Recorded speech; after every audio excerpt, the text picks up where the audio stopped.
नमस्कार welcome to kidney wellness channel.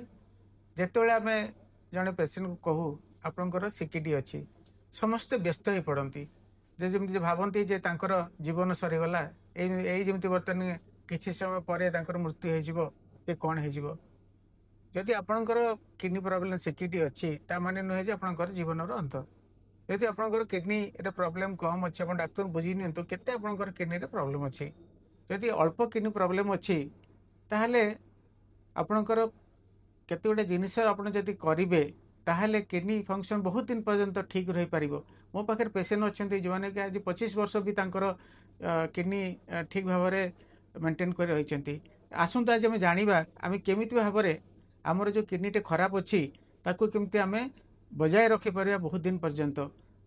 प्रथम जिनस है जे आप रेगुलर आपणकर एक्सरसाइज करंतु। एक्सरसाइज माने कौन आम जब व्यायाम करूँ ताहले आमर ब्लड प्रेशर आमर सुगर आमर एगुड़ा सब ठीक रहाफल आमर किडनी टी ठीक रदि ब्लड प्रेशर और सुगर कंट्रोल तो आम केते एक्सरसाइज करूँ तो आमर देखा जे आम दिन को मिनिमम 30 मिनिट आम जब मॉडरेट एक्सरसाइज करूँ मॉडरेट एक्सरसाइज माने आम जदि वॉकिंग करवा साइक्लिंग करवा जोग प्राणायाम करवा ताहले सेटा हमको आम स्वास्थ्य पे आम किडनी पे साहाय्य करिवो। आपनकर जदि डायबिटीज अच्छी ताहले से डायबिटीज को कंट्रोल करंतु कहीं डायबिटीज हूँ एक नंबर कारण किडनी खराब हबार।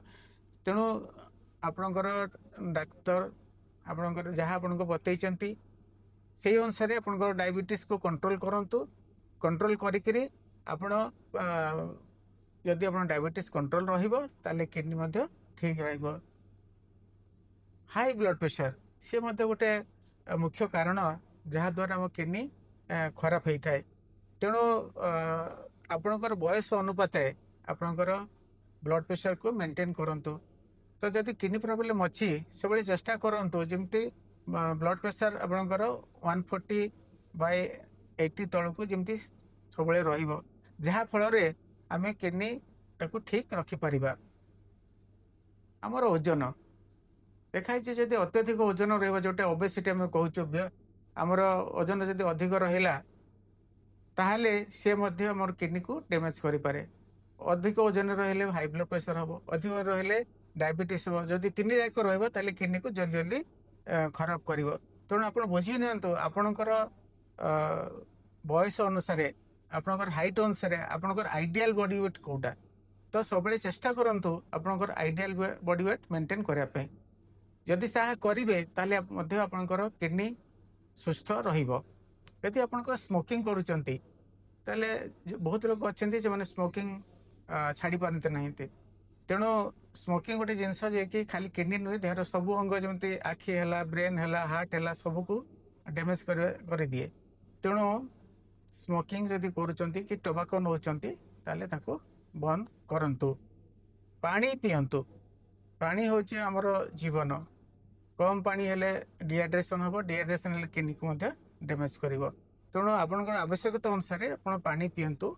किंतु डाक्तर को बुझी नेबे जदि आपनकर एडवांस किडनी प्रॉब्लम अछि ताले होता पानी कम पीवा को पड़ी पारे। तो जने साधारण लोक से 2 ରୁ 2.5 ଲିଟର भितर पानी गोटे दिन में पीबे। किंतु जदि खरा गरम हैला ताले से टिके अधिक पानी नहीं पारंती।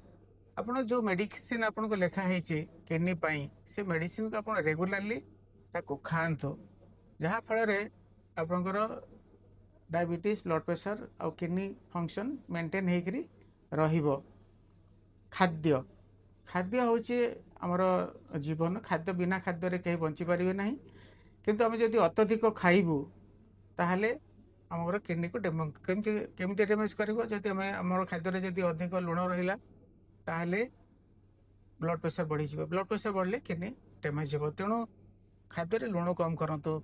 खाद्य में जब अधिक प्रोटीन प्रोटीन माने माछ मांस अंडा डाली एगुड़ा है प्रोटीन जैसे जिनस प्रोटीन आम खावा को मना करूँ।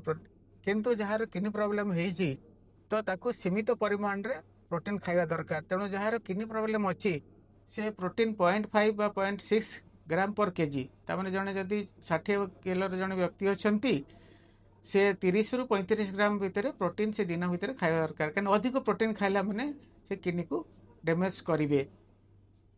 ତେଣୁ ଖାଦ୍ୟ ଆମକୁ ଜୀବନ ଦଉଛି ଆଉ ସେ ଖାଦ୍ୟ ଆମର ଜୀବନ ମଧ୍ୟ ନେଇପାରେ ଏବଂ କିଡନୀକୁ ଡ୍ୟାମେଜ ମଧ୍ୟ କରିପାରେ। ତେଣୁ ଆପଣମାନେ ଯେତେବେଳେ ଖାଦ୍ୟ ଖାଉଛନ୍ତି କମ୍ ଲୁଣ ଖାଆନ୍ତୁ, ଅଧିକ ମିଠା ଜାତୀୟ ଖାଦ୍ୟ ଚିନି ଗୁଡ଼ା ଖାଆନ୍ତୁ ନାହିଁ, ସୁଗାର ବଢ଼ିଯିବ। ଅଧିକ ପ୍ରୋଟିନ୍ ଖାଆନ୍ତୁ ନାହିଁ। ତେଣୁ ଆପଣ ସନ୍ତୁଳିତ ଖାଦ୍ୟ ଖାଆନ୍ତୁ ଯାହା ଆପଣଙ୍କର କିଡନୀକୁ ସୁସ୍ଥ ରଖିବ। କେତେ ଗୁଡ଼ିଏ ମେଡିସିନ ଅଛି ଆମେ ତାଙ୍କୁ ଖାଇବା ଉଚିତ ନୁହେଁ। ଯେମିତି ହେଲା ପେନ୍ କିଲର ହେଲା, ପେନ୍ କିଲର ଆମର ଗୋଟେ ଶତ୍ରୁ। ଯେମିତି ଆମେ ଯେଉଁ ଖାଉଛୁ ଡାକ୍ଲୋଫେନାକ୍, ଏସିକ୍ଲୋଫେନାକ୍, ବ୍ରୁଫେନ୍, ନାପ୍ରୋକ୍ସିନ୍, ଏମିତି ବହୁତ ଗୁଡ଼ିଏ ମେଡିସିନ ଅଛି ଯିଏକି ଇଭେନ୍ ଗୋଟିଏ ଟ୍ୟାବଲେଟ୍ରେ ମଧ୍ୟ କିଡନୀ ନଷ୍ଟ ହେଇଯାଇପାରେ। ତେଣୁ ଆମେ ସେଇ ଜିନିଷ ଗୁଡ଼ା ଖାଆନ୍ତୁ। ଆଉ ଯେଉଁ ଏସିଡ୍ ମେଡିସିନ ଆମେ ଖାଉଛୁ, ଯେଉଁ ପିପିଆଇ କହୁଛୁ, ଅମିପ୍ରାଜଲ, ରାବିପ୍ରାଜଲ, ତାକୁ ଯଦି ଅଧିକ ପରିମାଣ ଆମେ ଖାଇବୁ ସେ ମଧ୍ୟ କିଡନୀକୁ ଡ୍ୟାମେଜ କରିପାରେ। ତେଣୁ ସେଇଟା ତା ପ୍ରତି ସାବଧାନ ରହିବେ। କେତେ ଗୁଡ଼େ ଔଷଧ ଆଜିକାଲି ମିଳୁଛି, ସେ ଆମେ ଜାଣିନାହୁଁ କିଏ କହୁଛି ଏଇଟା ଆୟୁର୍ବେଦ ଔଷଧ, କିଏ କ'ଣ ଔଷଧ, କିଏ ହାର୍ବାଲ ଔଷଧ, କ'ଣ ଔଷଧ। ତାକୁ ଯଦି ଖାଉଛନ୍ତି ବୁଝିକି ଖାଆନ୍ତୁ ସେଥିରେ କ'ଣ ସୁବିଧା ଅସୁବିଧା ଅଛି।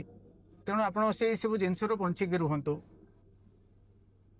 ଆଉ ଗୋଟେ ସର୍ବଶେଷରେ ଜିନିଷ ହେଉଛି, ଠିକ୍ ଅଛି ଆମର ପ୍ରୋବ୍ଲେମ୍ ଅଛି, ଆମକୁ ମନରେ ନିଶ୍ଚିତ ଭାବରେ ଆମକୁ ଖରାପ ଲାଗିବ ଯେ ମୋର କ'ଣ ହେଇଯିବ ନ ହେଇଯିବ। ସେଥିପାଇଁ ସବୁବେଳେ ଗୋଟେ ପଜିଟିଭ୍ ଆଟିଟ୍ୟୁଡ୍, ସବୁବେଳେ ଗୋଟେ ମାନେ ଚିନ୍ତାଧାରା ରଖନ୍ତୁ ଯେ ମୋର କିଛି ହେଇନି, ମୁଁ ଠିକ୍ ଅଛି, ମୁଁ ଠିକ୍ ରହିବି।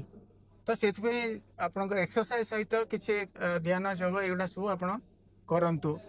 ଆଉ ସବୁବେଳେ ଗୋଟେ ପଜିଟିଭ୍ ଆଟିଟ୍ୟୁଡ୍ ମେଣ୍ଟେନ୍ କରନ୍ତୁ ଯେ ମୋର କିଛି ହେଇନି, ମୁଁ ଭଲ ରହିବି, ମୁଁ ସୁସ୍ଥ ଅଛି।